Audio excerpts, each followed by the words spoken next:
Hello, hello, hello, animal allies. Hey, y'all out there. What's up? What's good? What's new? What's going on? What's shaking? Thank you for joining us live. Welcome. Welcome to another Animal Activism Collective educational live stream entitled Know Your Rights. And I'm very excited to be joined by Chris Carraway, attorney from Animal Activist Legal Defense Project. He's going to present this training as part of our new series of activist training. So stay tuned for those. Before we start our program, my name is Michelle Granberg. I'm a mentor and team member with Animal Activism Collective.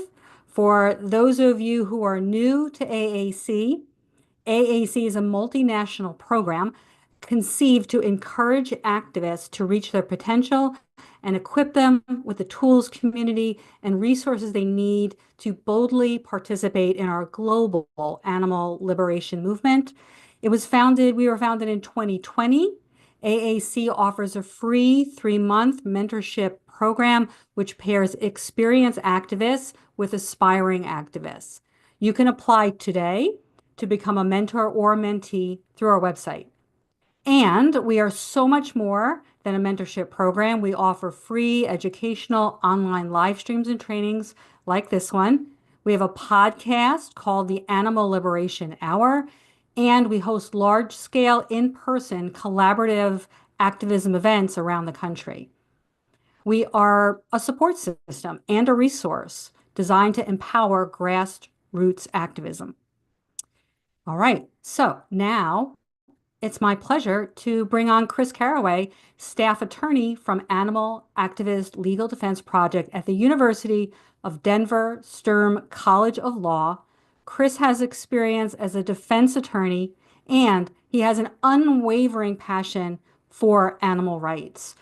After his presentation, Chris will take questions, so hold them for now. So go ahead, Chris, take it away. All right, good afternoon, evening, folks. Thank y'all for joining us, and thanks, Animal Activism Collective, for having me. But more importantly, doing the advocacy for the animals, which ultimately will be the key to seeing progress for animals.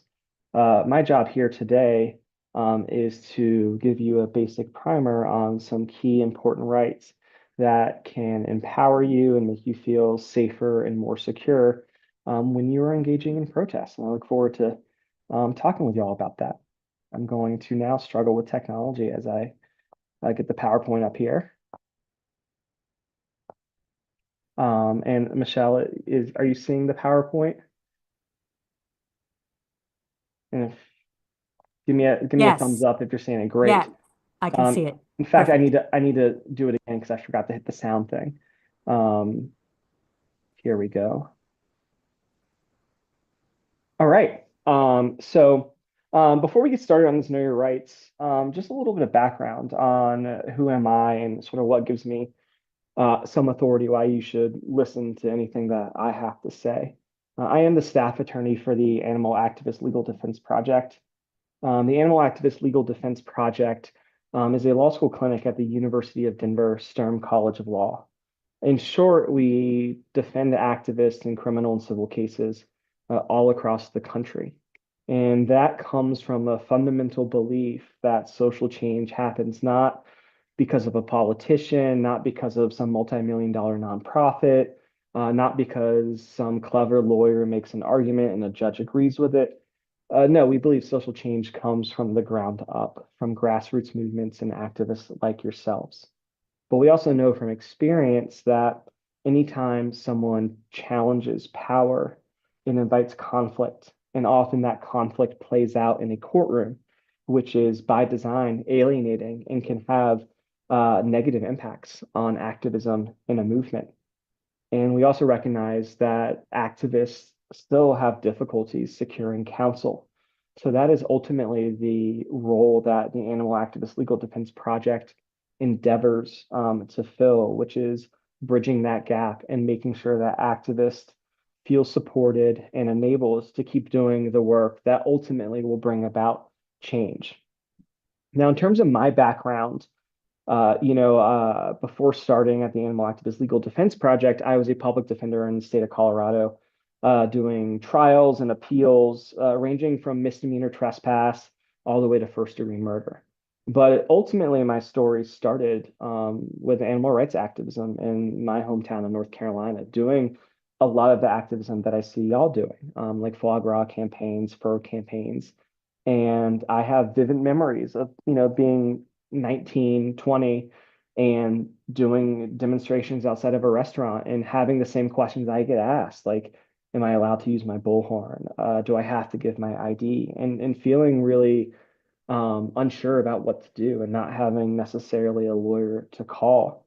And ultimately through my activism, I saw just the impact that sort of court issues can have. And at a certain point, I said, "Fuck this! I'm going to law school." To sort of provide back to that movement. And I'm sort of grateful that I was able to kind of bring my passion and my experience as a criminal defense attorney ultimately back together. That being said, I've also been on the other side. I've been a criminal defendant. In 2016, I was indicted by the United States government related to Trump inauguration protests and was facing 70 something years in prison. That being said, the case was dismissed and we sued Washington, D.C. and for a settlement, a class action settlement of over $1 million. So I like to think I have sort of both perspectives. Now, before we move on to the more substantive component, one thing I really do want to highlight with our project is some breaking news that you may or may not have heard. Last year, we were representing one of three activists who were charged with felonies for entering into Ridgeland Farms, a beagle breeding and research facility in Wisconsin. On the eve of trial, the state of Wisconsin dismissed all felony charges, the entire case against our clients, mostly because they were afraid of the power of the work that we were going to do and the scrutiny that would fall upon Ridgeland. That being said, we didn't stop there. And by we, I really mean our litigation fellow, Stefan Seitz, who I believe is on this call, turned around and filed a motion to compel prosecution, asking for a special prosecutor to hold Ridgeland accountable for animal cruelty. After months of briefing and hearings, this morning, the judge ruled that not only had we shown there was probable cause that Ridgeland was involved in felony and misdemeanor animal cruelty, the court was going to go through that additional step and appoint a special prosecutor to hold Ridgeland accountable, which is an unheard of result, across the country. And so I think that's a huge win. So if you know Stefan, certainly give him all the credit that he is due because it's really tremendous work that he did and something to be proud of and celebrate. But that being said, let's go on to the fun stuff. But there are a couple of disclaimers I want to go through first. The first is this isn't legal advice. Attending this training doesn't make me your lawyer, doesn't establish an attorney-client relationship. Next, a lot of questions to know your rights may depend. I mean, depends is going to be kind of the common answer you might get when you talk to an attorney. And the biggest one is depends on like what jurisdiction, what state you're in. Laws are different depending on, where you're at. So, there are very few instances in which there's broad applicability of rights, but we're going to hit those during this training. How you assert your rights, how you have relationships with them, it depends on your goals as well as your background. The reality is that my lived experience as a well-educated white cis dude who's a lawyer is going to be fundamentally different than many other people's backgrounds. And that's not to say that other folks with other backgrounds don't have those rights, but the reality is how those rights are respected by police officers and courts will be different. And I think the important thing I want folks to have is making informed decisions. And it would be disingenuous for me to sort of say that my experiences on these rights may necessarily match up with yours. And you, with your own lived experience, certainly get to make that call. And I'm not necessarily in a place to say how you should feel in terms of asserting those rights. And there's another aspect of like you have these rights in theory, but like what is the reality? And oftentimes rights are really vindicated in court. Like they're not vindicated in the sidewalk. You're never going to out argue a cop on the sidewalk about First Amendment because quite frankly, the cop probably doesn't know. And second, the cop doesn't give a shit. And oftentimes, these things are unfortunately for lawyers to argue about after the fact. And the purpose of this training is to really focus on like what you can control that will have an impact on how you proceed. And I like to think of like know your rights trainings as like best practices instead of rights, because I think best practices enables, sort of empowers more because, a lot of times you are putting yourself in the best legal situation by asserting your rights. And sometimes you actually have to affirmatively and unambiguously assert your rights. So for instance, if you're saying, I want my lawyer, you have to unambiguously say that. So I like to think of these as practices instead of rights that are just kind of there that you don't have a relationship or ownership of.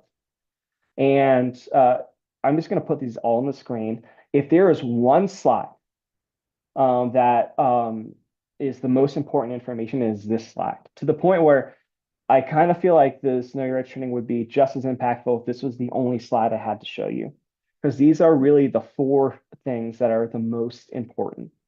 And we'll go through them individually. And you may ask yourself, like, well, this kind of feels really basic or simplistic, particularly like, I might know these things. And the reason that, this Know Your Rights training really focuses on some of these basic principles are really for 2 reasons. The first is you're often having to assert these rights or know these under incredibly stressful situations. And stress undermines judgment. That's just a reality of how the brain works. And I've had countless instances and even personal experiences where people who know better, they know their rights, they end up kind of not doing these best practices. So there's an aspect of like kind of like muscle memory. So when you actually, it's super important to assert them, flex those rights, you feel really comfortable doing that because the effect of the stress may make it sort of difficult to sort of think it through. And that's just a practical reality of things that we've sort of seen. And the second is, I could squeeze in an entire law school year's worth of First Amendment law in a 60-minute training, but I guarantee you're not going to retain any of that because that's just way too much information. And the reality is again, knowing the nuanced First Amendment law really doesn't help you on the street because those conversations, that knowledge is mostly litigated in a courtroom as a sort of a practical matter. So the best benefit is, again, it's sort of simplistic. Like, am I free to leave? I don't consent to a search. I want a lawyer. I'm asserting my right to remain silent. If there's one thing I want y'all to take away from this, it is this slide. And before we get started, I want to sort of show a clip from the television show The Wire.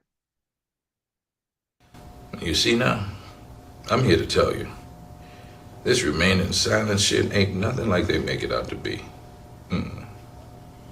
You up in here all tight with it, waiting for your pay lawyer, thinking you all wise, ain't you? No, see?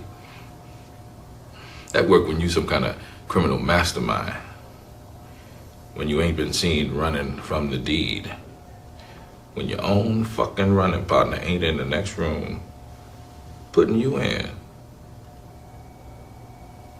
Oh, yeah. Yeah.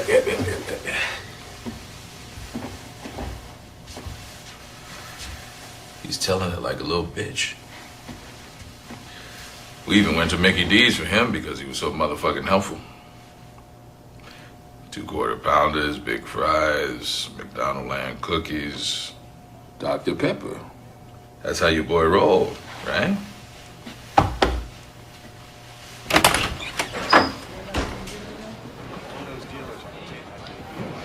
All right, step out. Where we going? Break room. So you can enjoy that, huh? All right, and I still ain't saying shit to y'all. Yeah. Why now? What the fuck?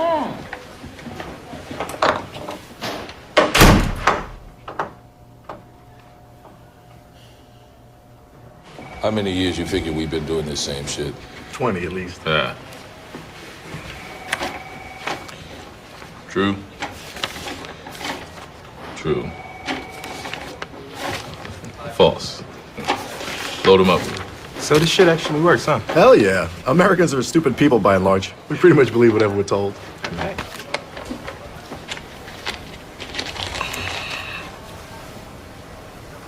So it can feel my heartbeat?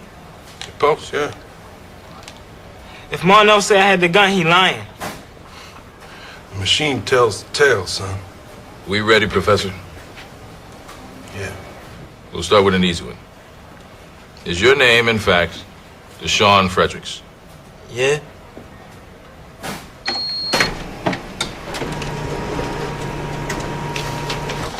True. And do you reside, in fact, the 1200 block of Whittier Street in West Baltimore? Yeah.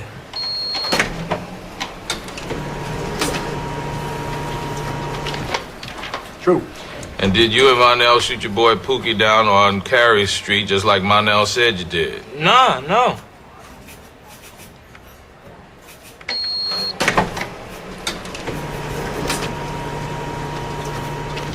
Lie.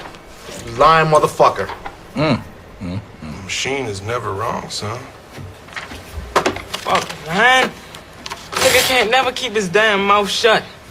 I should've busted the cap and Pookie ass my own self. Left Marnell home and shit. He just a bitch is all.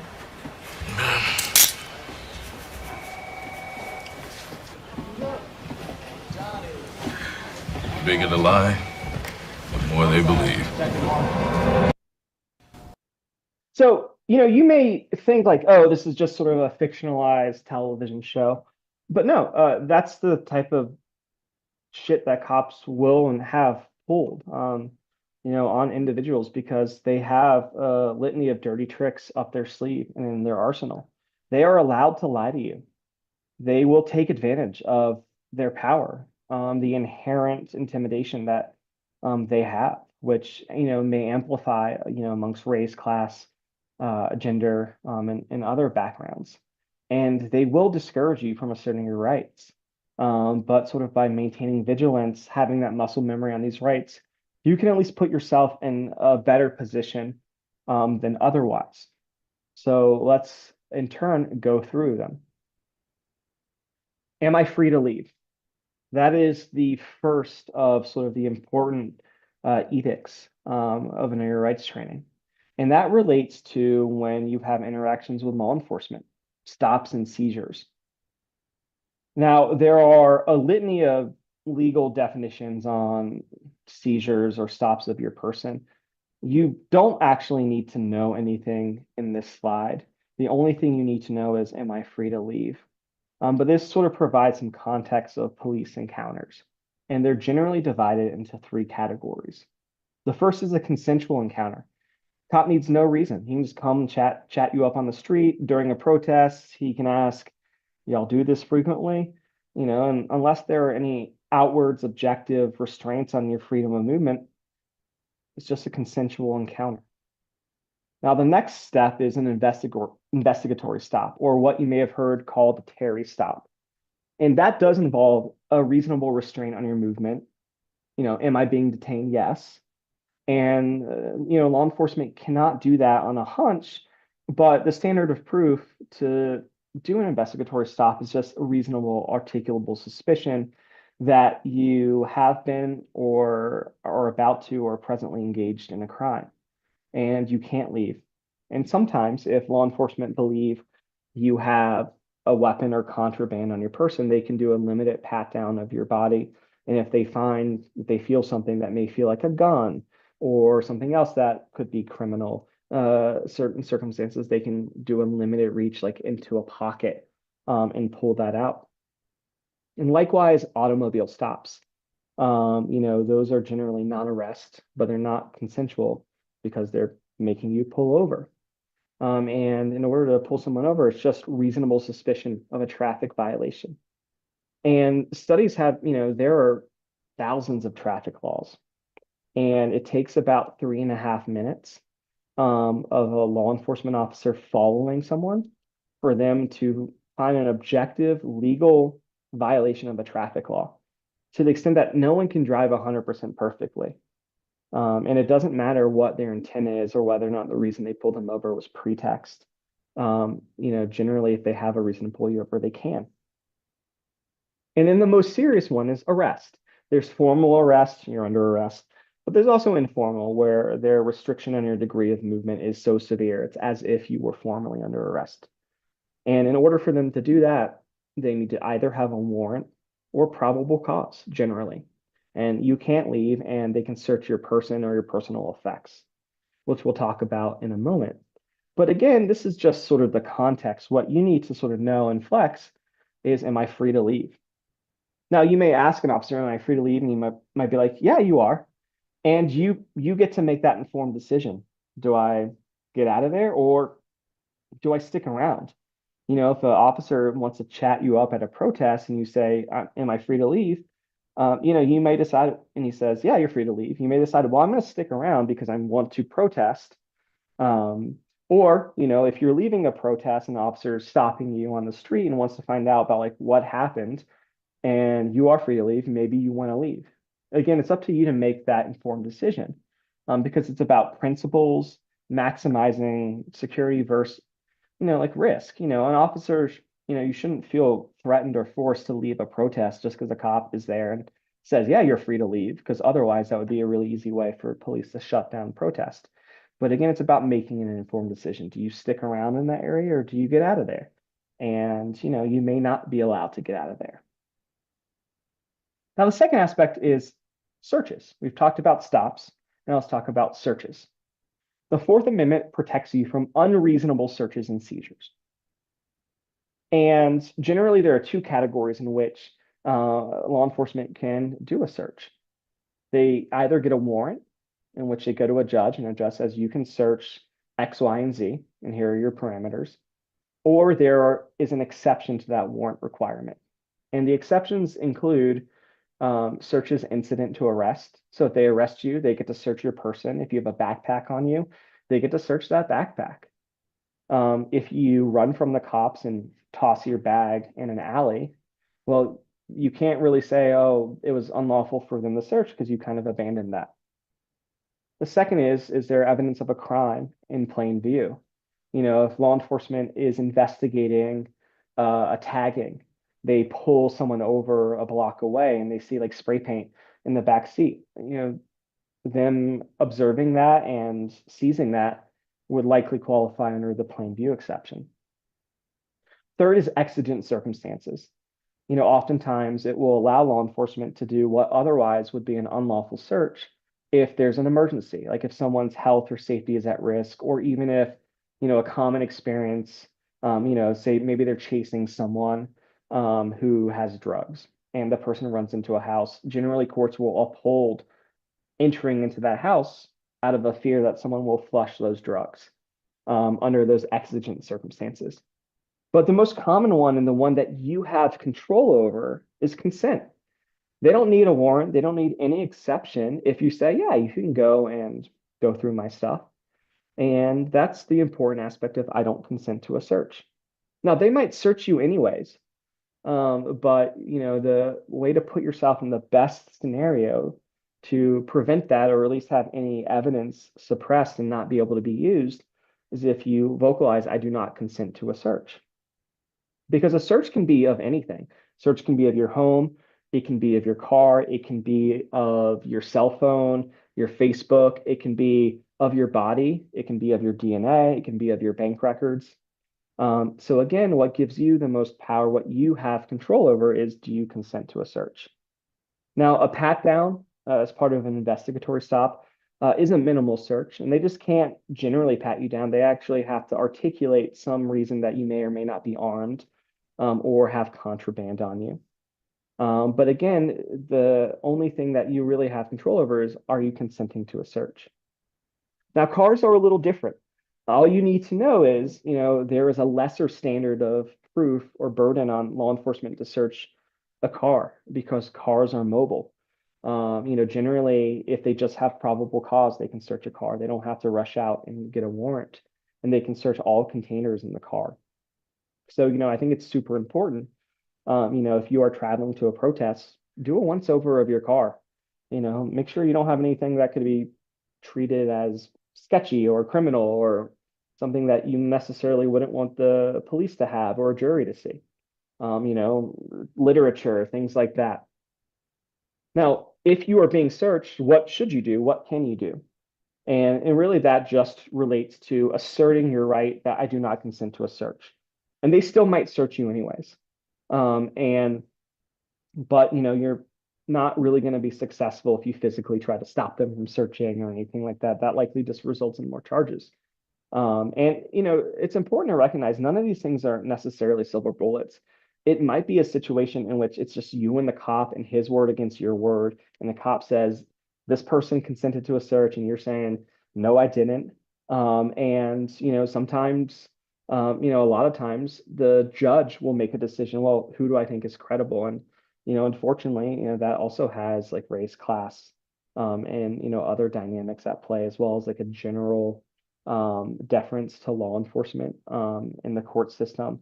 But you are not harming yourself by saying I do not consent to a search.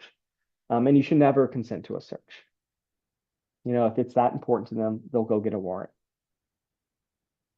Now, I'm going to talk briefly about digital security because the reality is the most important aspect of your privacy is going to be your phone. I mean, like, for most folks, your whole life is on your phone. They can get a treasure trove of information. In criminal cases now, discovery is like, the evidence that they provide to defense counsel are like terabytes because it has like 20 gigs of someone's entire cell phone. And as a defense attorney who has an obligation to review all the evidence, I'm going through like people's cell phone stuff, and there's a lot of really private stuff on there that people want to keep private, even if it's unrelated to, criminal activity. It doesn't have any impact on whether they'd be found guilty or not.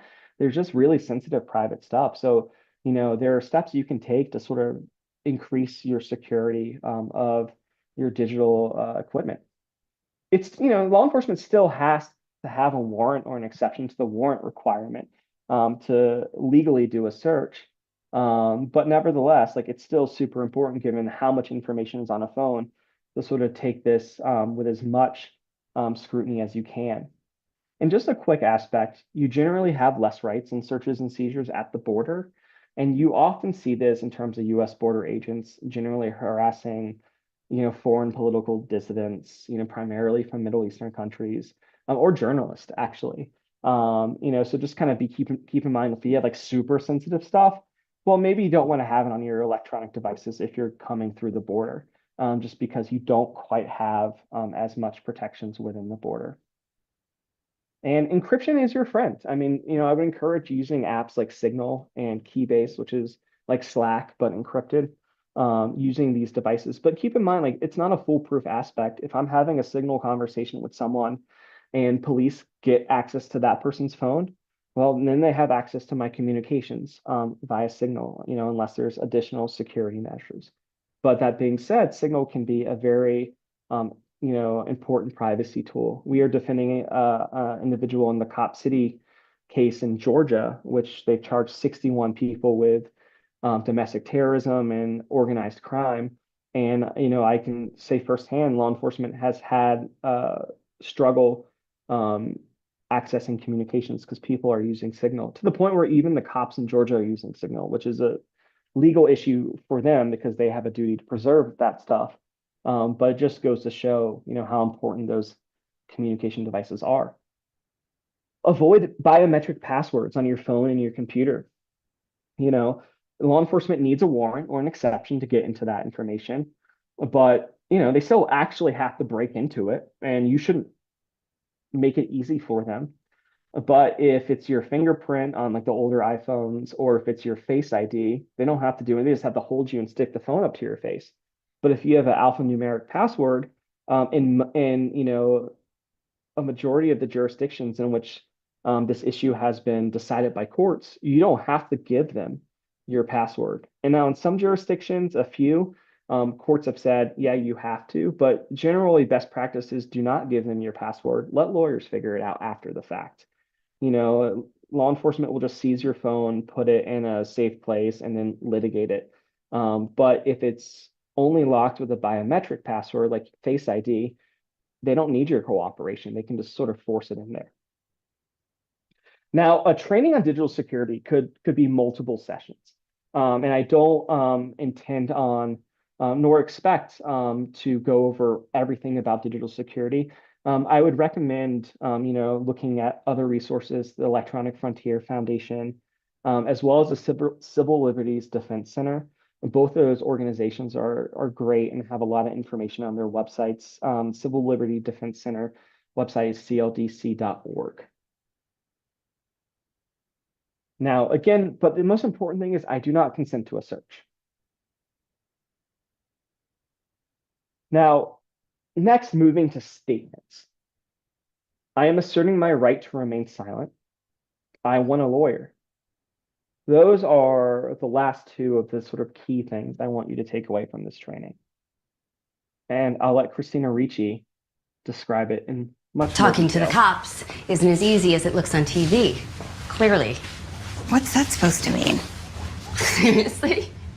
It means you were a disaster. The only thing you should ever say to the police is, I want my lawyer. That's why I put it on the cookie. Okay, well, this has been fun. Talking. And Christina Ricci is right. The only thing you should say is, I want my lawyer. But I would also add, I'm asserting my right to remain silent. Now, specifically, I want my lawyer, that's really important to assert because in most places, I think nearly all jurisdictions, you have to unambiguously assert your right to a lawyer. You can't say like, oh, maybe I want a lawyer. Well, that's kind of ambiguous if you're asserting that right. So say definitively, I want a lawyer. But again, if you don't say anything else, then you're good because you're not making statements that could be used against you. Because you don't want to be your own snitch. I think there's a justifiable awareness of sort of shady investigative things that law enforcement will do with like eavesdropping and undercovers and things like that. But, the reality is that you are much more at risk of snitching on yourself than there being a Fed that's undercover at your protests. And that's not to say you shouldn't be engaging in vigilance and taking that into consideration. But, I've seen more often than not, by a significant amount, people really screwing their cases by talking. Particularly when I was a public defender, I would be reading a police report thinking, all right, this is a pretty good case. It's pretty, good for us, pretty weak for the state. And then I get to page 5 when I interview my client. And then I'm just like, well, we are fucked. Like, this sucks. And that's because the client talked. Because the reality is you're not talking yourself out of it. Your statements are going to be used against you. Your statements are going to be taken out of context. And ultimately, they're going to become your problem. So the best way to protect yourself, I'm asserting my right to remain silent. I want my lawyer, unambiguously. And then you're good. Then you don't have to worry about the statements that you make to law enforcement. Now, of course, any other statements you make to non-law enforcement that you make like on social media and stuff, those can all be used against you. And you should, keep that in mind and make informed decisions about what you are saying. But at least when you're engaging with law enforcement, asserting my right to remain silent, I want my lawyer. And here I want to sort of talk about sort of the Miranda myth. A common question I get when I first talk with a client is, well, they didn't read me my Miranda rights. My case gets dismissed, right? Unfortunately, no. So we've all, heard the Miranda rights, even if you don't know it by name. You have the right to remain silent. Anything you say gets, can be used against you. You have a right to an attorney. If you can't afford one, one's appointed to you. Well, law enforcement only has to tell that to you if you are, 1, in custody, meaning basically arrest, and 2, they're interrogating you, meaning they're asking you questions or making statements to you that is likely to elicit a response. So if they haven't put you in custody and it's like a consensual encounter or they've just detained you briefly, they don't have to read you your Miranda rights. And even if they have you in custody, but they don't say anything to make you start saying, you just start blurting stuff out. Well, it doesn't matter if they didn't read you your Miranda rights, because it's only if you're in custody and they're questioning you, basically. And even if they violate that, even if you are in custody and they question you, the remedy for that violation is not a magic silver bullet dismissal of your case. It really just means that the state cannot use whatever you say during their evidence at the beginning of the case, in their case in chief. So, I always like to sort of dispel that, but you don't actually have to worry about whether the cop tells you your Miranda rights. If you just say, I'm asserting my right to remain silent, I want a lawyer. If you stick to that, then everything else becomes a moot, non-problem issue. So again, what do we say? And I imagine you are all saying this with me at home. I'm asserting my right to remain silent. I want a lawyer. Or you could say lawyer, motherfucker, although I would recommend the more unambiguous, fuller version than that. Although your attorney will likely get a chuckle out of that. And with all your rights, like, you want to be clear with your demand. You want to be persistent and just be ready for their tricks. Like we saw the first clip, you can wait here for your lawyer, but your boy's in the next room singing a pretty song about you. This is your only time to save yourself. That could be true, but it's probably a lie. And it's part of the tricks that law enforcement is trained to do to get you to talk. And they take classes on how to get people to speak. But as long as you are firm with your rights, again, it's not a silver bullet, but you are setting yourself up to be in the best position. So if you face charges, your attorney has, the best arsenal to fight against any evidence that they take or any violations of your rights. And also, again, just be vigilant with your surroundings. If you're at a public protest, and you're talking to someone, you're in public. Whatever you say to someone can be used against you. What you post on social media. When I was arrested in DC, the US government subpoenaed all our Facebook pages, all our communications. And frankly, I was like, fuck, there are some things I posted on Facebook that don't really love a jury saying about some of those things. And maybe I'm of the belief as I'm older that of all the things that are said, maybe only a tenth of them need to be said. But again, it's about making informed decisions. I'm not here to tell you how anyone should do their activism. I just want people to be equipped with the knowledge, so they're making those decisions with the best information for them. Because ultimately, those consequences, they don't fall on me as the attorney, they fall on you. Now, a common question I get, and this is my own personal experience. I remember being 22, doing home demos in DC, and being stopped with a group of people. They're like, "Give me your ID," and I'm frantically texting my lawyer friend, who we call Lawyer Jeff, and be like, "What the fuck do we do?"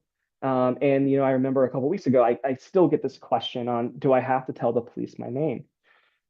Now, there's no requirement that you have to carry an ID on you, with two exceptions. One, if you're driving, you have to have a driver's license on you. And two, if you want to get into an airport and fly, you generally have to have an ID. That's a little bit more complicated because people lose their IDs, but good rule of thumb. But there are, I believe, about 26 states that have what are called stop and ID statutes, which make it a crime, or at least have the requirement that you have to identify yourself.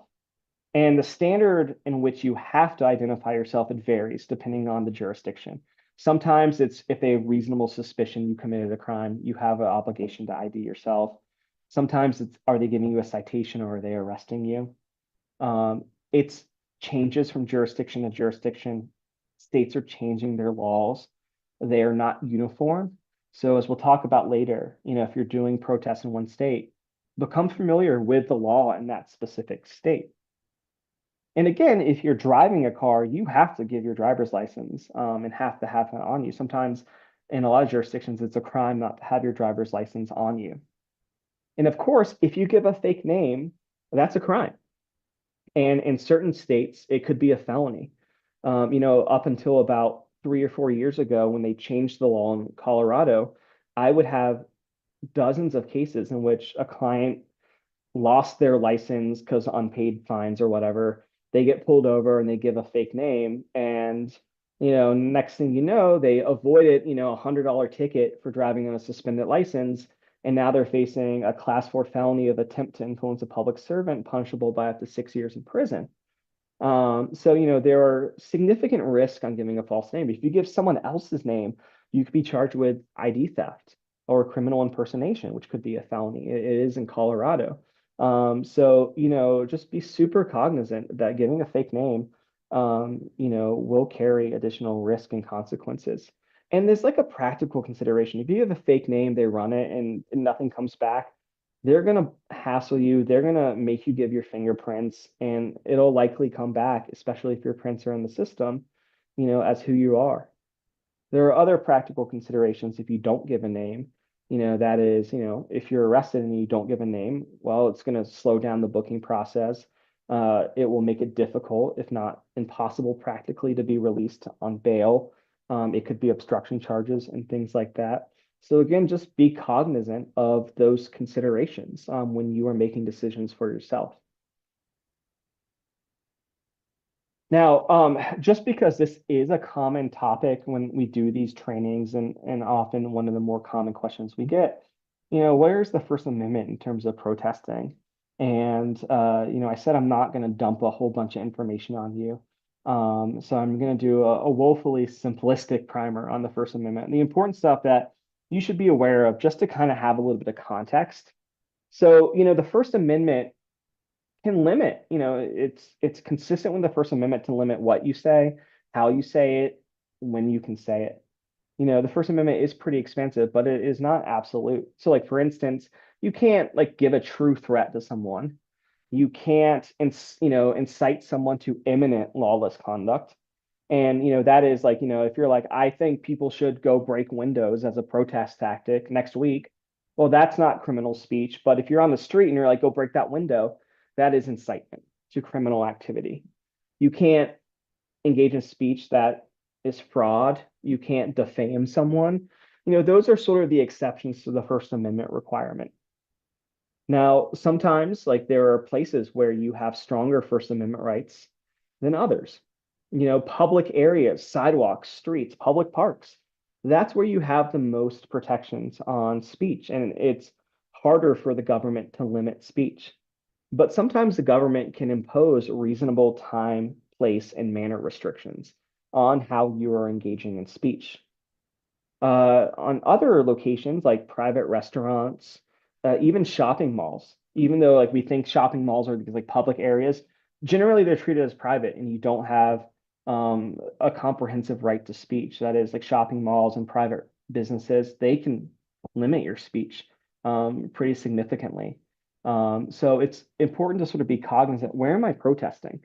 And sort of like how much speech am I allowed to sort of have there? And that can involve sort of like pre-protest talking with an attorney in that specific area. Also questions on, do I need a permit? How can I protest? There can be limitations on how loud you can be. Can you use a bullhorn? Sometimes there are objective measurements, like you can't have volume that's over a certain decibel. Sometimes it's you can't just engage in unreasonable noise. Sometimes, like for instance, in parks in Los Angeles, you just cannot use a bullhorn at all. So, there are some limitations. And the First Amendment is a lot more complicated than what people think. But as we'll talk about in just a moment, talking with someone ahead of time, an ounce of prevention really is a pound of cure in this aspect. But at the end of the day, you're not going to be successful arguing with the cop, even if you have case law in your hand that says, I'm allowed to use a bullhorn on the sidewalk. He's not going to give a shit. And again, most of that stuff is for lawyers to litigate after the fact. And again, focus on the four rights, the four sort of statements we went before. That is sort of the best use of sort of what you are taking from this. So moving on, like, well, how do you prepare for a protest and maybe arrest? We have, a lot of cases in which our clients are, specifically trying to get arrested as like civil disobedience, but some cases in which are like, we weren't planning on getting arrested. So, preparing can be super helpful. And as I mentioned, an ounce of prevention is worth a pound of cure. So these are just like a couple of things to keep into consideration as you are thinking about going to a protest. But before I go through this, I mean, you know, as lawyers, we kind of give inherently conservative advice and things like that. There's, a difference between this is what possibly could happen, but it doesn't necessarily mean this is probably going to happen. So I want to be really clear here. This training is about flexing your rights in case you hit that sort of worser case scenario.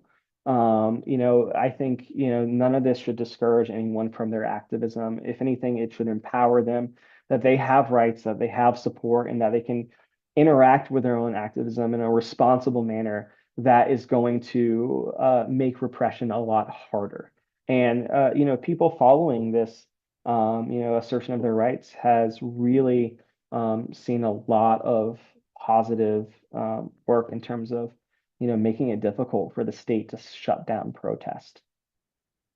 So, front loading things, like if you're doing like a week of action, or if you're doing like, a specific weekly protest in front of one restaurant, well, front load some of these issues. Like get a lawyer, to talk to ahead of time. Be like, can I use a bullhorn? Do I have to get a permit? These are things that if you know ahead of time, you can act accordingly, or at least have that information to make those decisions.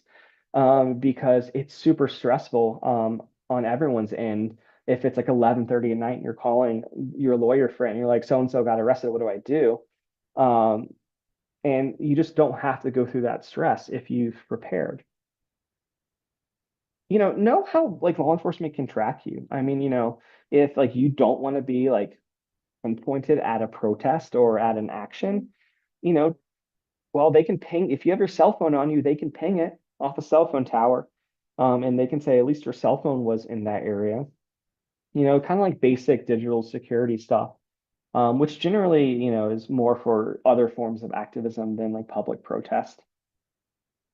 Know your goals and your principles and like your priorities. Like, why are you out there?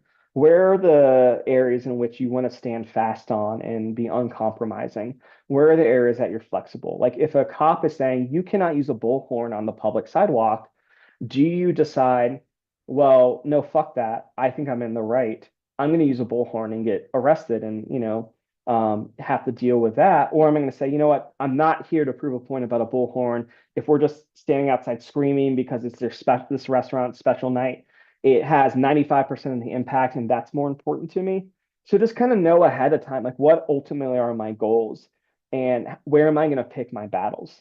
It is just as righteous to take a principled stand and, take it all the way as far as you can, as it is to make an educated decision. Like, I'm not here over bullhorns. I'm here over this restaurant serving foie gras.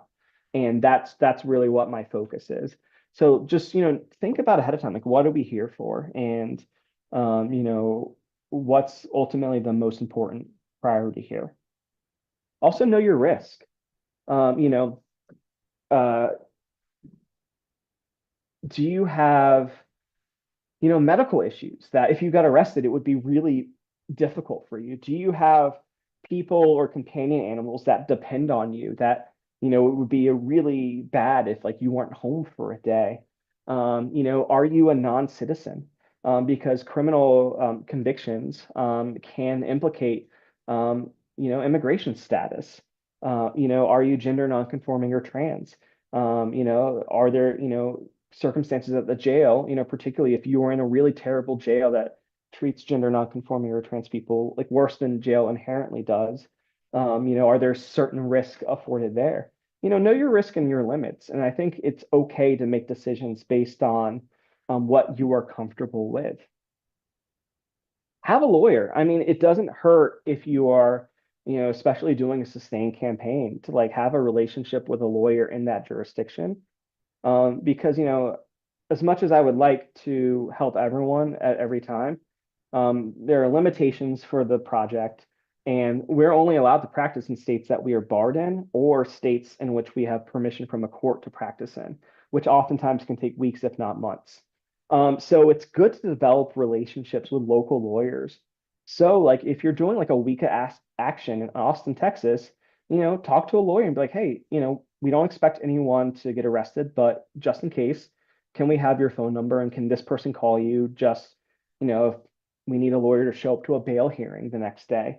That will save a significant amount of stress on trying to get someone 11:30 to show up the next night, the next morning to do that. Sometimes lawyers will be on call for free. Sometimes it may be worth it to give a lawyer like $1,000 retainer just to have them available.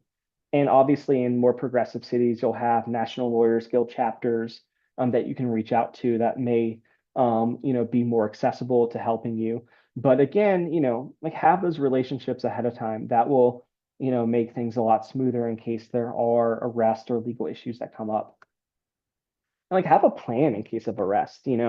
Have, a trusted person that you will check in with after the protest. And if you don't check in by a certain time, have them call someone else or have them check, the jail and just to know what's happening. Have a plan. If you're going to a protest and you live alone and you have a cat or a dog, have someone, just in case like you get arrested, like someone can take care of your dog.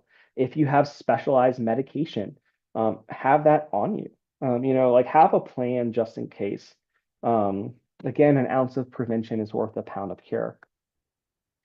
Like have a support system. I mean, like part of your activism should be like supporting people if they get arrested. And I think it's important to have that even before someone were to get arrested. It's better to have and not need than need and not have. Don't have anything on you that like you wouldn't necessarily want to lose.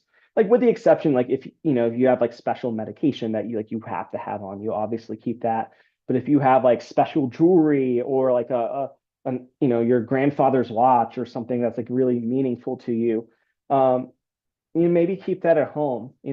Again, when I was arrested in DC, as I was legal observing, and I had a nice digital camera. I never got that back because they mislabeled it in property. And by the time I got it sorted out, it was gone. So, that was a huge financial bummer for me. And, I can only imagine if you had something that was like super meaningful to you in like a non-monetary aspect. So keep that in mind. And like, don't carry sketchy stuff needlessly. Like if you carry like a knife that might be too long, that may be criminal, or if like you carry like you're a tough guy and carry brass knuckles for whatever reason, like yeah, maybe bringing that to a protest in which you might be arrested might be a bad idea because that's just adding on extra charges or just stuff that again you don't want like the people that are ultimately judging your case to know about. Um, you know, um, don't have like a zine on how to glue locks if like you're a plan, if you're stopped and a place has been vandalized, like that, is probably not super helpful for your case. And like another rule of thumb is like, how would this look to a jury? Because, ultimately, like if you do get charged, like other people get to make decisions about your case. And one of those groups of people might be a jury. And, certainly in protests in the heat of the moment, people say all sorts of stuff, and it's only natural. I've certainly said regrettable things in the heat of the moment. And, I've seen countless cases where I'm like, you're legally right, but God, is the jury going to fucking hate you because of X, Y, and Z? So, again, I'm not telling anyone how they should protest. There certainly is a benefit to being disruptive and obnoxious and a pain in the ass. So this is not a sermon on respectability politics. I don't care about that. But to the extent that it doesn't undermine your activism, I mean, that's also like a good thing to keep in mind. Like, how does this look to a jury? Particularly if you're engaging in conduct that like you want to get arrested and you want to have a show trial, that's a reasonable consideration. Now, next is, let's say you get charged with a case. How do you work with your attorney? Well, there are some things that like I usually ask my clients that I think are super helpful because, most of the time I'm not there when the client gets arrested. I don't know anything about what happened.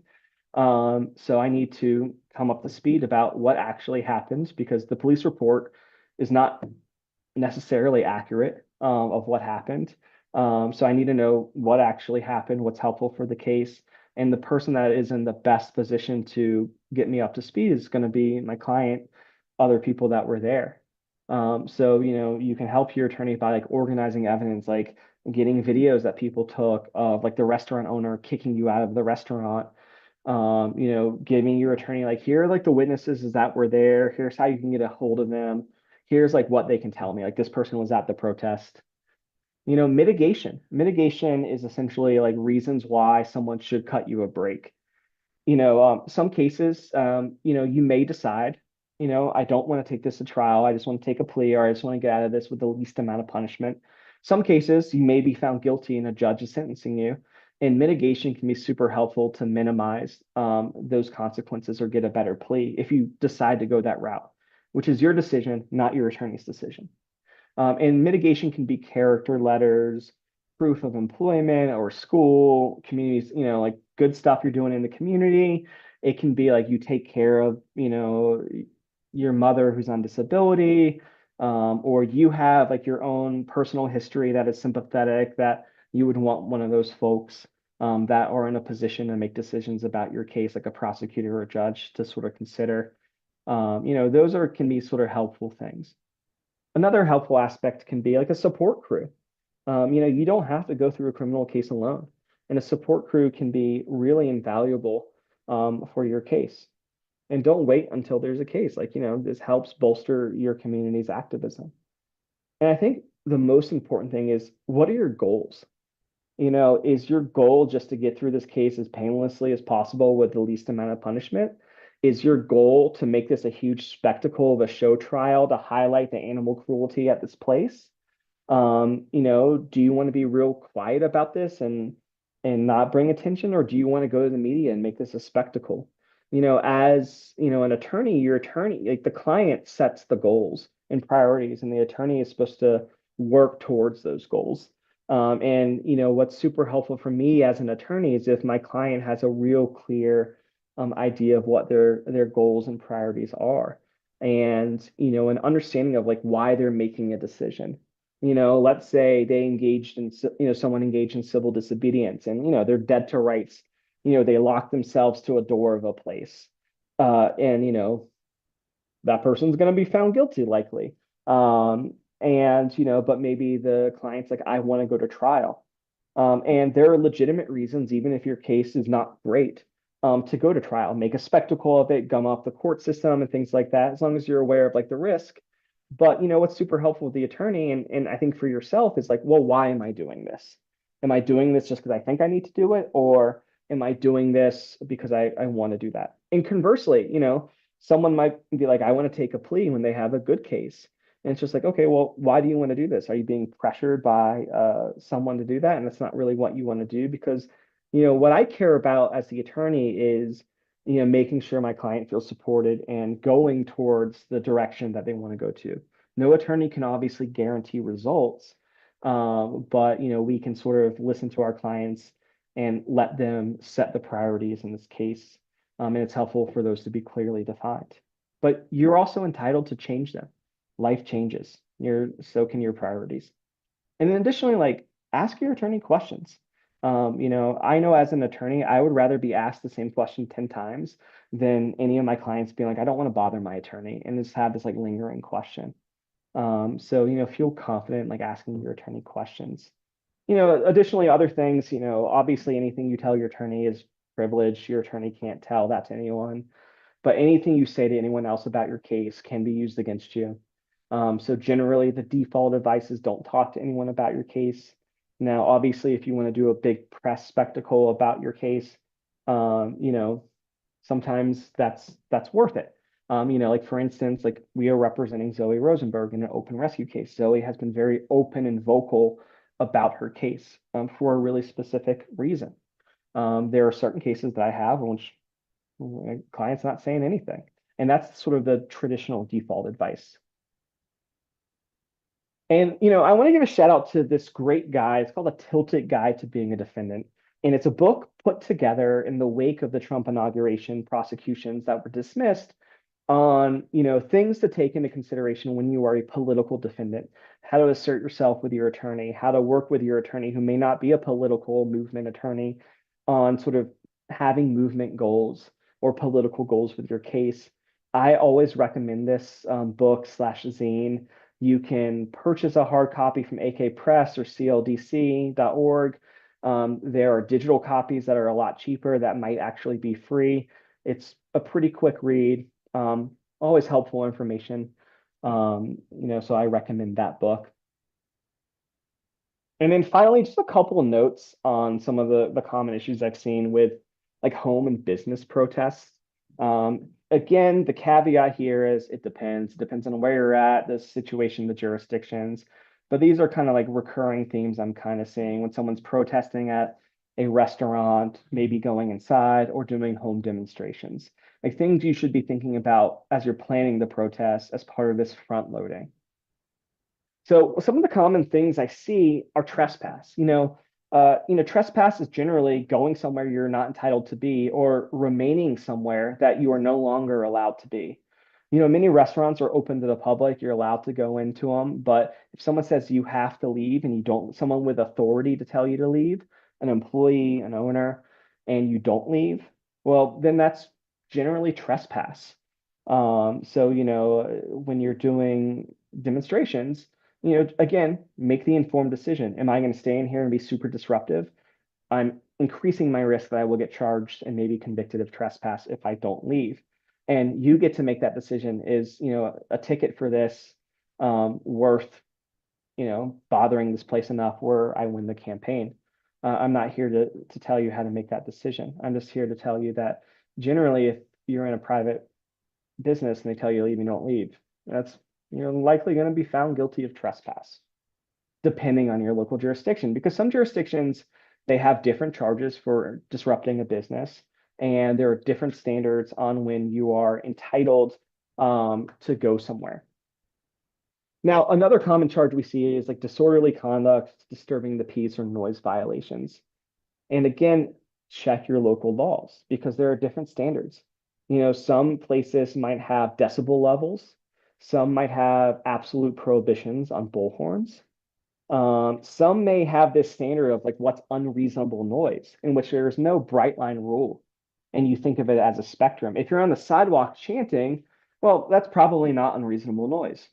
Now, if you go inside a small business that has like 10 tables, you have your megaphone, you have the volume maxed out, and you're cranking that alarm siren thing, yeah, that's probably going to be some sort of unreasonable noise aspect that would be pretty difficult to sort of defend. Now, next, another common aspect is assault. Generally, when you go into a business, the business owner might be privileged or entitled to use reasonable force to remove a trespasser from their privilege. And, oftentimes, I hear, well, that person put hands on me, that's assault. And that's not generally the case. And conversely, if, you're in someone's business and they sort of are pushing you out, well, that doesn't necessarily give you the right to use force in response as self-defense. So the issue of assault is just complicated. I think generally, you put yourself in the best position by de-escalation legally. Certainly vocalizing, I'm leaving or things like that, if that's what you decide to do. Another common aspect, this is mostly for home demonstrations, anti-picketing statutes. A lot of jurisdictions, particularly like small cities and municipalities that have laws about residential picketing that can say the times that you can do it, have requirements about size of signs, may require you to continually pace a 3-house area, things like that. So just be aware of that and like other permitting requirements. Similarly, a lot of places have mask laws.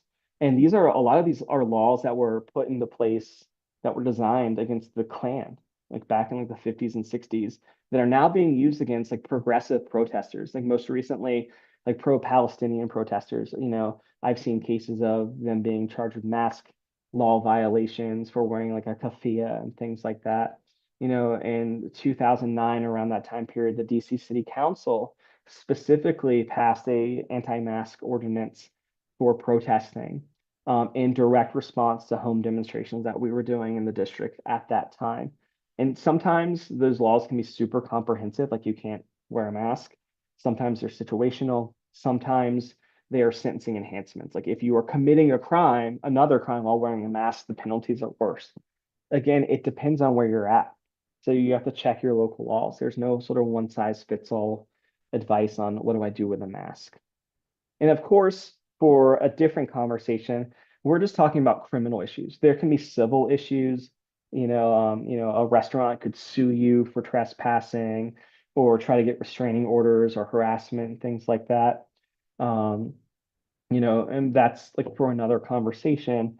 But again, if you're doing particularly a sustained campaign, have a lawyer on, and lawyers are specialized. Very few lawyers are jack of all trades. I'm, focused on criminal and constitutional issues. I do civil work, but I'm primarily a criminal attorney. Conversely, there are a lot of really great civil attorneys that are shitty criminal attorneys. So, it's always good to just cover your bases because an ounce of prevention is a pound of cure. Now, with that being said, before we jump on the questions, sort of a disclaimer. First, I think for a lot of questions, the answer that I may have to give you is, well, it depends, because legal questions are incredibly nuanced and depend on a lot of circumstances, like what jurisdiction you're in, what state are you in.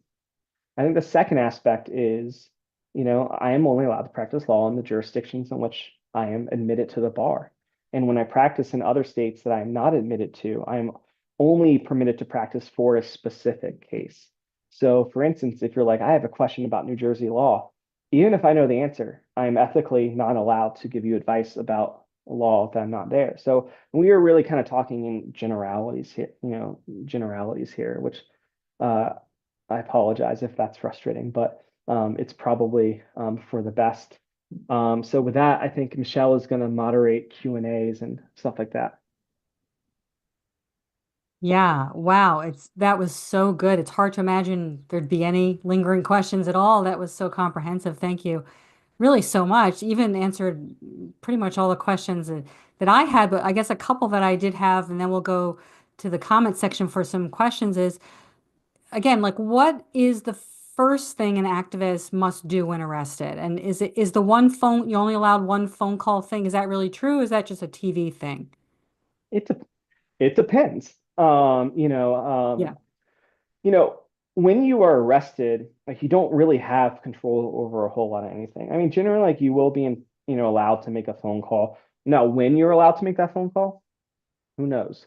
Um, so I think that's why it's best to sort of set up a phone tree or some sort of system for people that are on the outside. Because the only thing that you should do is assert your rights, and not like don't talk to like your other arrestees or even just other people that are in the jail about your case. Even if it's like five of you get arrested, you shouldn't be gossiping in like the paddy wagon or in the cell because you don't have any privacy there.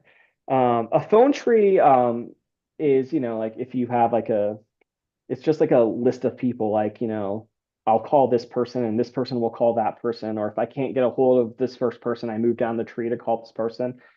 Regardless, it's just some sort of like accountability of like checking in and making sure, like if you see someone get arrested, make sure like there's someone there to sort of take care of them.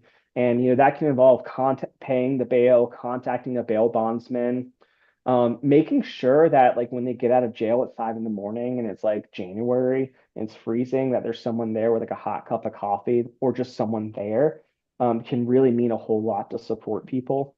It all goes back to like have a plan. But like once you get arrested, like don't, if you resist, that will likely lead to police violence and more charges against you.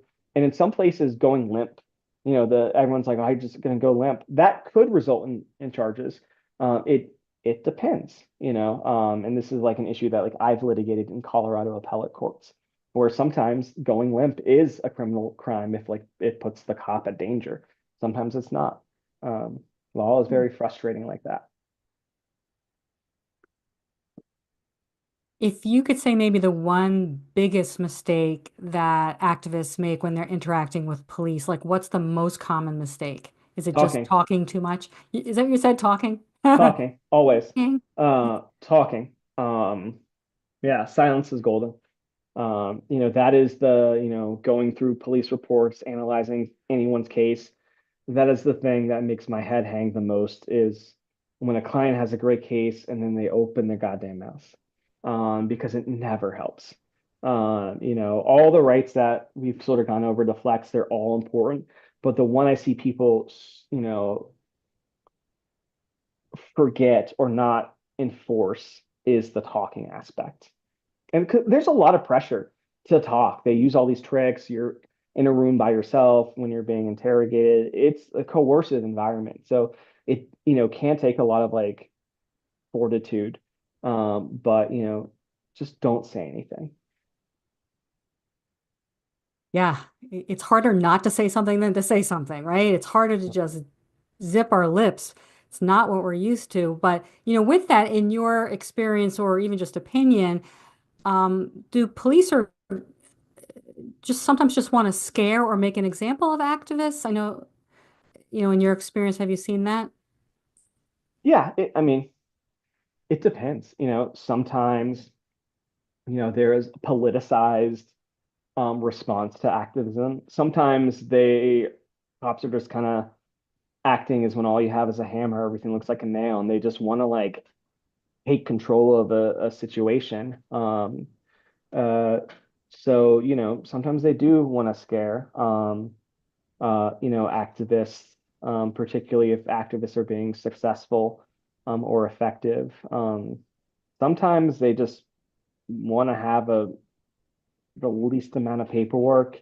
Your mileage may vary depending on the cop. There are some cops who like really fucking hate activists and have it out for them. Some are just checked out, equally dangerous, in different ways. Got it. Okay, so we are open for questions now. We'll wait to see if we get any questions from the folks, hopefully, who are still with us live here with Chris Carraway, attorney with Animal Activism Legal Defense Project. Um, so if I missed any questions in the comment, you'll have to sort of put them in there again, folks, and just put a big capital letter question next to your name so I can find those easily. And Chris, I don't know if you have a quick answer for this, but if there's any, I know there's some lawyers, I think, on with us, but if there's lawyers who aren't specializing in this and want to follow your path, what would be maybe a first step for them? What would you recommend? Well, I think shortly, our project is putting up a sign-up sheet for lawyers that want to get involved. We often like work in collaborative teams across jurisdictions, across states, but also practice areas. Like I've mentioned, in order for me to practice in like Montana or Utah, I'm not barred there. I'm not admitted to the bar there. So I have to have like a local attorney who can at least be my sponsor. So when I apply saying, "Hey, judge, can I just be the attorney this one time for this case?" They can certainly do that. And sometimes we're working with attorneys really directly, like we're 50-50 partners on the case. Sometimes we are supporting that attorney, and we're just kind of helping them. Sometimes the local attorney is just, a warm body with the bar number that is signing and showing up to court with us. All three of those situations are equally as important. So for attorneys that want to help us, it's best to go to our website, aaldp.com, sign up for our email list. When we send out our sign up sheet, which should be shortly in the next like week or two, sign up for that. Feel free to always reach out to us as well. Particularly like if you have a case as an attorney or as an activist, you can reach out to us. No guarantees that we have the bandwidth or the capacity to take a case, but we're always looking to work with other attorneys and activists and collaborate in things like that. Now, for people that are like want to go to law school or in the law school path, that could be a conversation on their own. If you want to go to law school, I mean, we have a great clinical program at the University of Denver where students are actively working on these cases with us, doing research, coming to court. Like they're really in the trenches right with me. But in terms of doing these cases, I think getting involved with your local National Lawyers Guild to be a legal observer, if you're not an attorney, I found for me before I became an attorney was a great way for me to kind of get my toe and to sort of helping in a sort of legal capacity, talking with attorneys, offering where you can be helped. There are legal workers, people that aren't attorneys that are just working on this, which are of tremendous help in some of our cases. So there's a lot of ways to sort of get involved. So we had a question, what's the best way to find a local lawyer before a protest? Um, you know, I think I'd first start with the National Lawyers Guild. The National Lawyers Guild is a progressive, lefty, um, legal bar association that generally has championed more radical movements. During the period of state repression against animal and environmental activists in the early aughts, mid aughts, when all the other organizations could not really give a fuck, like the ACLU, it was the National Lawyers Guild that really worked to have the back of activists, that were facing repression, like the Shack 7, as well as groups like the Civil Liberties Defense Center. And the Guild has on their website, nlg.org, a directory. And that generally kind of self-selects like more progressive movement-oriented attorneys. That being said, like, some Guild chapters are stronger, like LA, New York are much bigger than like smaller chapters, or smaller areas. So I'd start with the Guild. You can always look for like civil rights attorneys, like ask for recommendations. Sometimes it might just be like kind of cold calling, be like, hey, I saw your website. I saw you did like protester defense or civil rights. I'm an activist. We're looking to kind of like have a relationship with an attorney in case like our cases come about with, charges or stuff like that. Can we have a conversation, or is there anyone that you would recommend? The unfortunate reality is, there's not like 10 progressive movement attorneys per city, and sometimes there's just not the best person in each jurisdiction, and you just gotta dance with the one that brung you. Unfortunately, sometimes they're not free either. But our project is trying to sort of again increase the access for folks to have not just attorneys, but like good attorneys that understand their movement perspective. Excellent. Another question. Can you talk about passive resistance after an arrest? Will it result in more charges? Is it effective? It depends, which is an incredibly frustrating answer, I'm sure. Like I said, I've been involved in cases, like for instance in Colorado, the Colorado Court of Appeals, in a case in which someone went limp, and an officer had to like drag the person like through a room where there was a lot of things on the ground and there was a falling risk. The Court of Appeals was like, well, that can be obstruction, which was a pretty new development in the law from like the traditional knowledge that like passive resistance generally is fine. So again, it sort of depends. Can it be effective? It depends on like what do you mean by effective? Like, is it going to keep you from being arrested? No. Is it going to maybe be a good propaganda tool of a protester going limp, being dragged by cops in riot gear?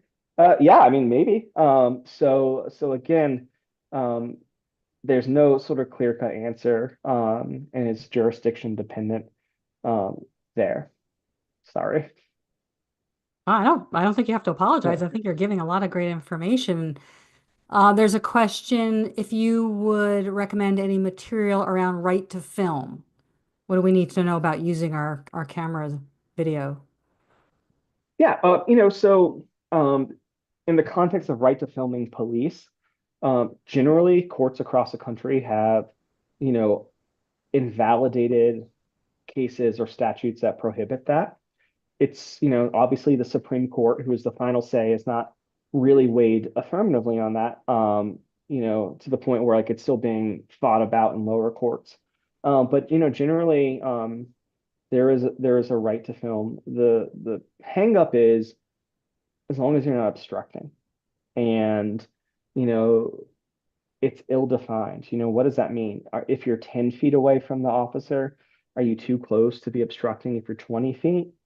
I think, ACLU has a lot of great material on your rights to film, as well as I believe the Civil Liberties Defense Center has a lot of like great public materials, Center for Constitutional Rights.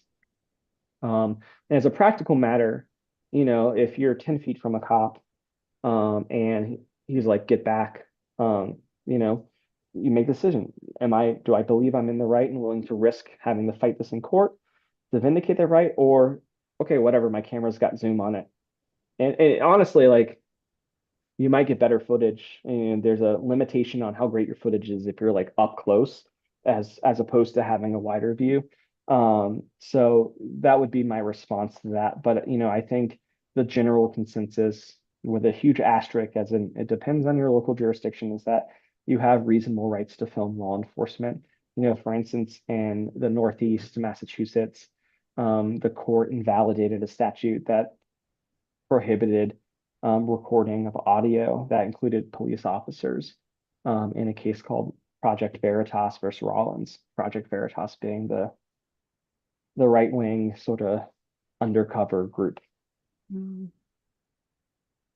With that, Brian asks if there are any obvious downsides to wearing body cams at a protest. Would that look bad or sketchy to a jury? No, not necessarily. I mean, you need to be cognizant of laws in terms of recording. There are only like a handful of states that have prohibitions on recording others without all their consent, mostly focused on audio recordings. Like Oregon statute that had that was recently, and it was held to be unconstitutional, but the Ninth Circuit reversed that. Massachusetts has some limitations on that. Montana, those mostly relate to audio recordings. So again, like check your local laws. The other consideration I would be is like maybe you don't want footage of what happened. And if you get arrested with your body cam, they can search that, right? So again, it just kind of depends on like what's up, what did you film, and whether or not you had it, and can law enforcement get it? I mean, if they see you with a body cam, maybe they go ask a judge for a search warrant to obtain that body cam, and maybe you get arrested. Certainly there have been cases, in fact, a lot of cases in which citizen recordings of an interaction have been super helpful. I, as a legal observer, have taken footage that has been super helpful in someone's civil case or things like that. But it always depends. Like when I'm as a legal observer, like filming, I'm usually not filming the protesters. My focus is on law enforcement, and things of that nature. Yeah. So another question. If you're saying I do not consent to a search, would that make you seem suspicious to the cops? Would that make them pursue you even further? To a certain extent, it doesn't matter. It doesn't matter. If the cops want to search you, they already probably think you're sketchy, and they may not actually care. But I would not let your concern about how the police view you change asserting your rights. And a lot of times there are like in Colorado and many jurisdictions, no one can use an assertion of a constitutional right as consciousness of guilt at a trial. So like if you invoke your right to remain silent, no one can at a trial be like, he asserted his right to remain silent, he has something to hide. That would be improper. And that also applies to a search. And I also need to take like a 20-second break so I can let my senior dog out, who is really unhappy with me. I'll be right back. Okay. Hang in there, folks. I know that we we still have more. I got your questions, and I'm hopefully going to keep Chris captive for a little bit longer to get your questions. But tell us how you think this training is going. I think it's really going excellent. What you're getting from it. Feel free to put that in the chat, and we will continue in a moment. And I don't know if we'll be able to have time for any more questions than we've already gotten, however.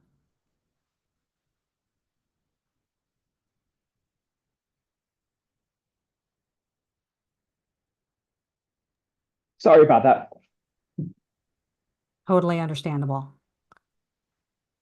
Okay. Chris, are you okay for a few more questions? Yeah. Good? Okay. Excellent. Good questions, right? They're all good questions. Mhm. I often see cops treating activists who answer officers briefly worse than activists who will chat in a friendly way to them. Is there a benefit to humanizing yourself to a cop?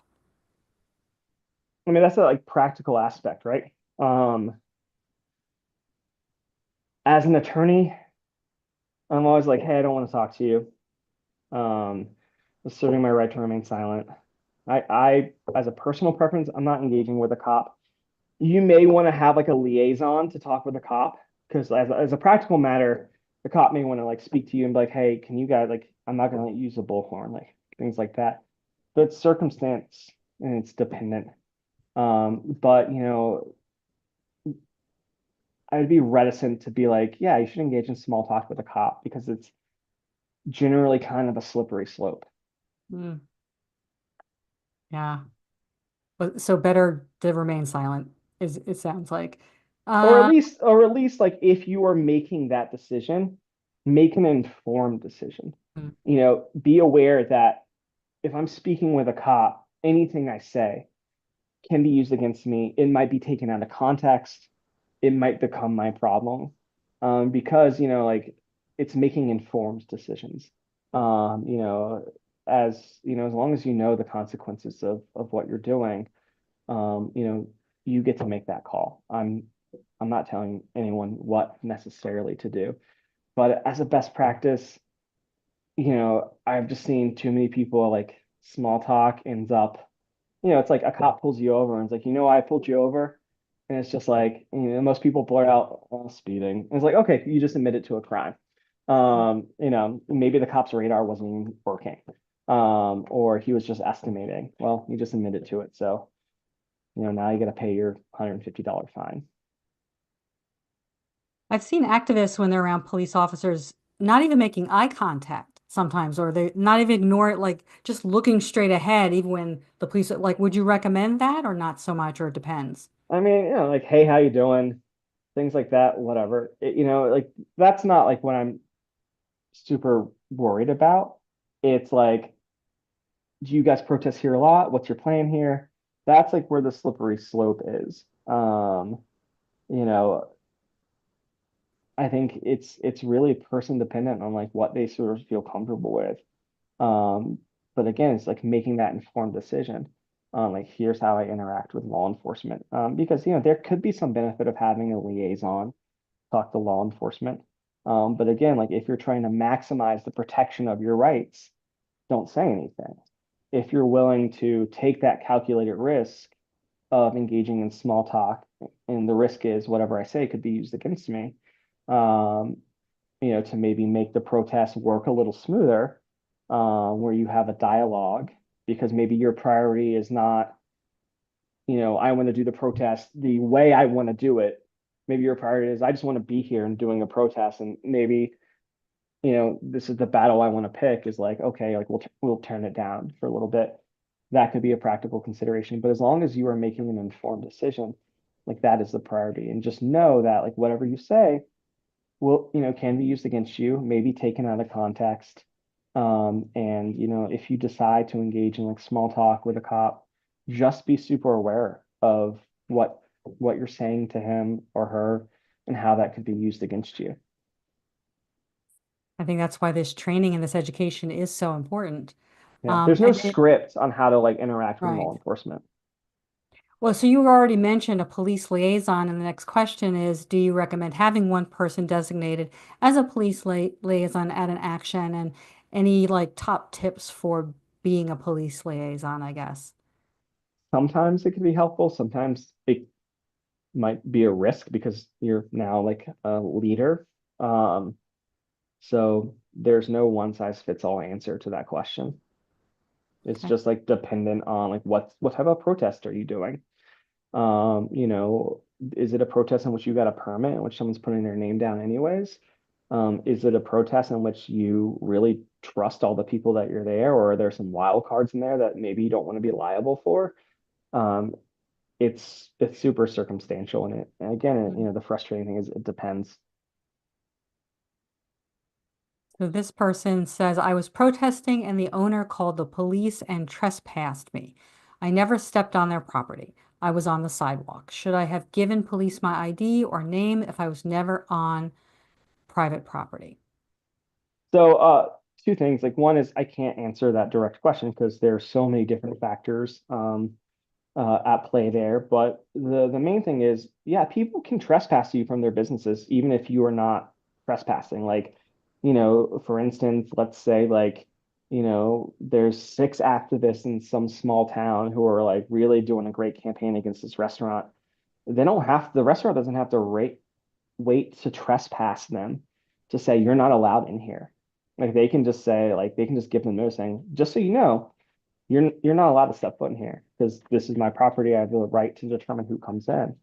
So, you know, regardless on like where you're at, they can trespass you from their property. They trespass you from the public sidewalk? No. You know, not a private business owner. And you know, sometimes the question is like, well, is a sidewalk actually public or private property? And sometimes it can be unclear, particularly if you're in like more rural areas. Um, but yeah, Great questions. Um, how close, wait, hold on. How close can you be to a cop with a video camera? there's no bright line rule. Um, you know, the closer you are, the more likely the cop's going to say you're obstructing me. So I can't give you a number. And even a number that the cop gives you may not be, you know, legally correct. You know, he might be like, I need you 50 feet back. And, you know, if you were 45 feet back, you know, and the cop arrests you for obstruction, that doesn't necessarily mean that that arrest would be sustained with um, like found to be constitutional. So there is no bright line rule. And you know, as a practical matter, like as someone who has been a legal observer and also relies on like other people's footage, like super close-up footage isn't actually that helpful to me because it there's you may be getting really detailed information of a small area, but there's so much stuff that you're not collecting in there. So you know, I don't necessarily think it's always super helpful to be like right there with a close-up shot, for lack of a better term.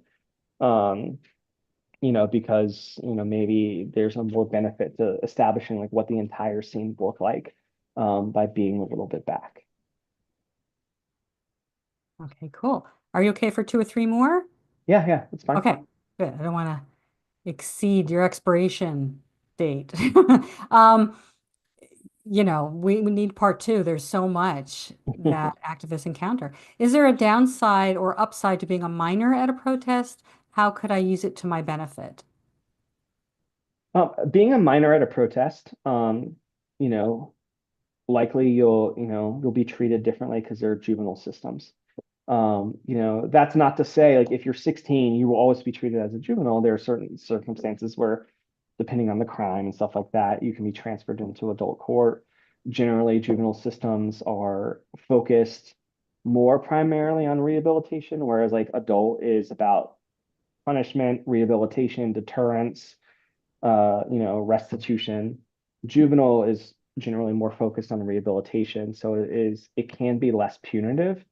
But you know, you also like have like maybe like you know more focus on like parents being involved, and maybe your home situation is not amenable to that. I wouldn't say like a juvenile is unarrestable, because certainly juveniles have been arrested. It's just you're generally treated under the juvenile system, which is different and usually less punitive.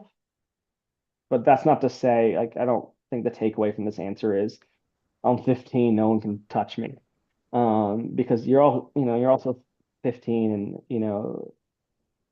the impacts of just any interactions with the criminal justice system can be significant. Everyone's different. Everyone has different experiences and circumstances.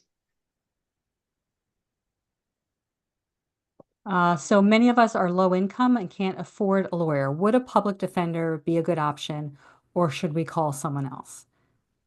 Well, I say this as like I was a public defender for a decade.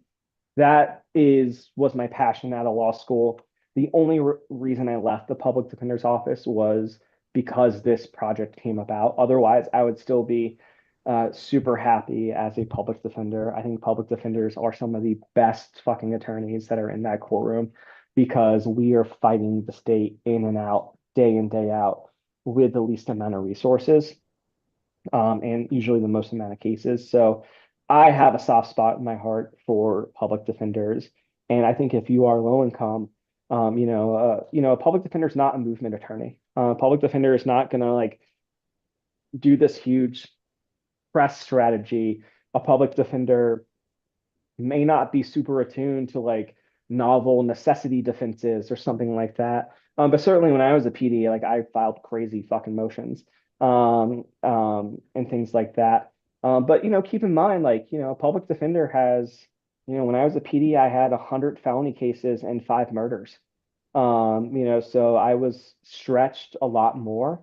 But that being said, there are tons of private attorneys who are just awful, and charge an insane amount of money.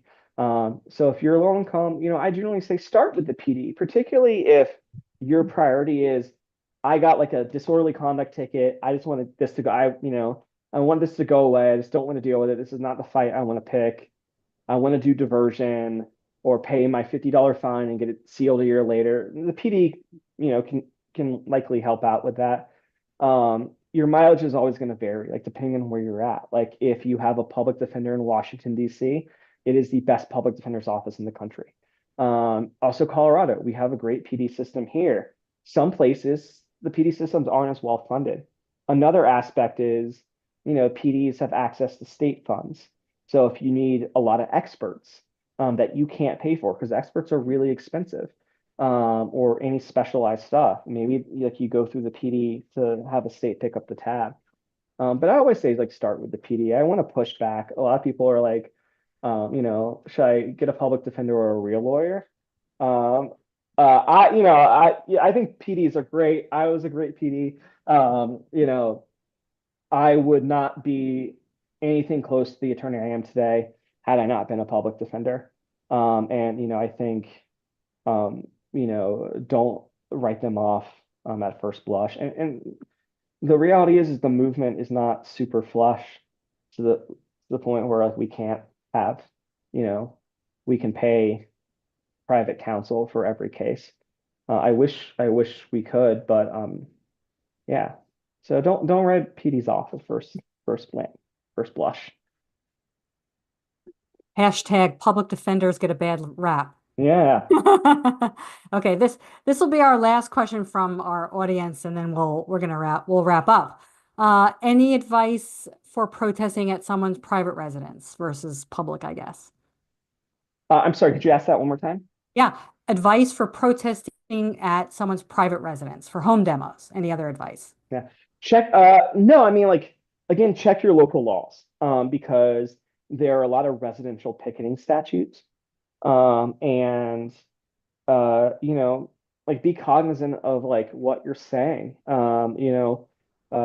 If you've seen The Animal People, the documentary about the Shack Seven, it's 2 courts treating the same chant, burn this place to the ground. Massachusetts, they charged Lauren Gazzola with, a crime in Massachusetts. court was like, that's unconstitutional. She was engaged in free speech. But in the Shack case, the federal case, they're like, no, that's not free speech.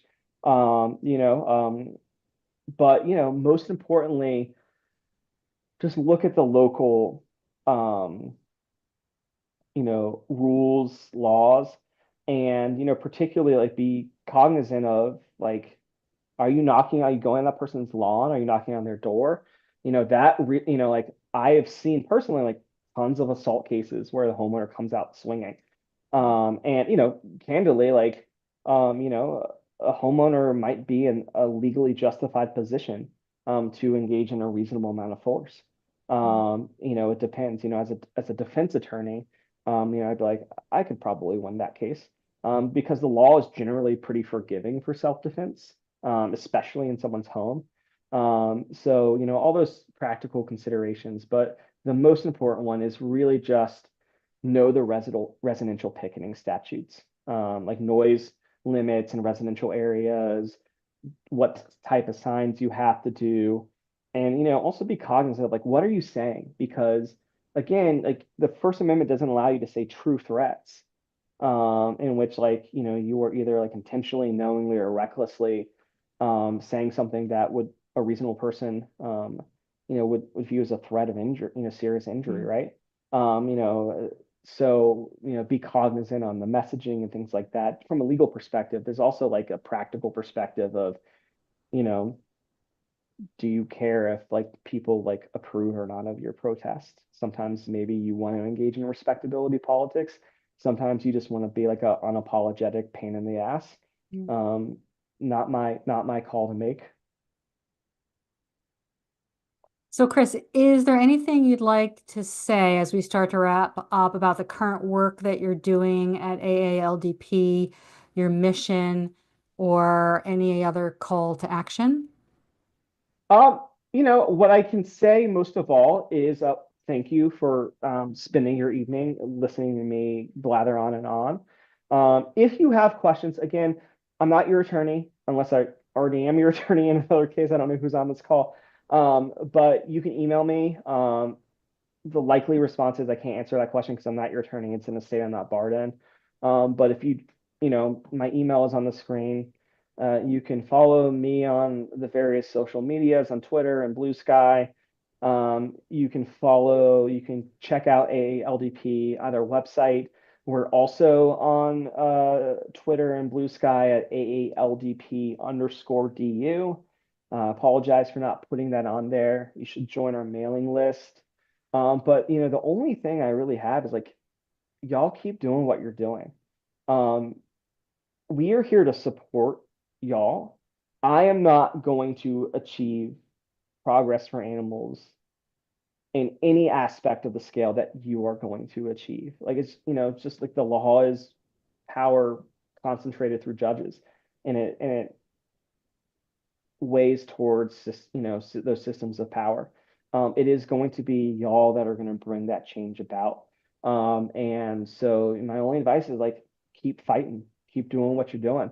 You know, I know like AAC and like other groups like the Duck Alliance and things like that are doing awesome fucking work.